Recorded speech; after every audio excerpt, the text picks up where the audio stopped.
Slovensku. Zuzana Chrenková-Srncová, Slovenská televízia. Kurierské spoločnosti hlásia rekordný počet zásielok. Denne pred sviatkami doručujú po celom Slovensku 10 000 balíkov. Pre zaujímavosť, na jedného kuriéra pripadá približne 300 až 800 balíkov denne. Za vianočné obdobie sú to desiatky miliónov. Je to pohodlnejšie, je to jednoduchšie a majú tu rovno domov. Za týždeň mi prídu aj 2-3 balíčky. Som trošku taká nákupná maniačka, dá sa povedať, ale snažím sa nepreháňať to. V tomto aute je viac ako 600 balíkov a kuriér ich musí rozviesť za približne 6 hodín. Patrik dnes rozváža zásielky do balíkoboxov. Naplniť jeden balíkobox mu trvá približne 5 až 10 minút.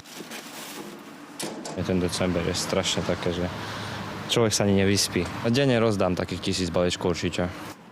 Tento rok vypukol na Slovensku naozaj nákupný online ošial. Doterajší rekord sme preskočili aj počas Black Friday výpredajov, kedy sme zaznamenali 50% nárast v počte doručovaných zásielok. Množstvo objednávok pritom stále rastie. Ľudia najviac nakupujú oblečenie, kozmetiku a knihy. Kuriér v decembri doručí viac ako 270 až 300 balíkov. V porovnaní s klasickým mesiacom je to skoro 100% nárast. Tento rok sa blížime opätovne k méte 20 miliónov balíkov a je možné, že ju samozrejme aj prekonáme. Slovenská pošta v týchto dňoch prepraví cez 100 000 balíkov denne.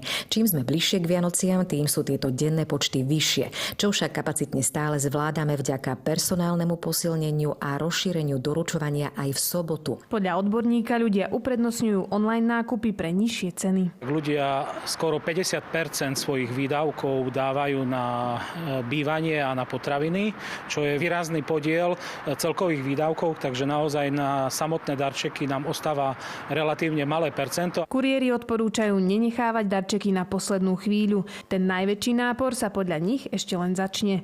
Ľudmila Smetanková, Slovenská televízia.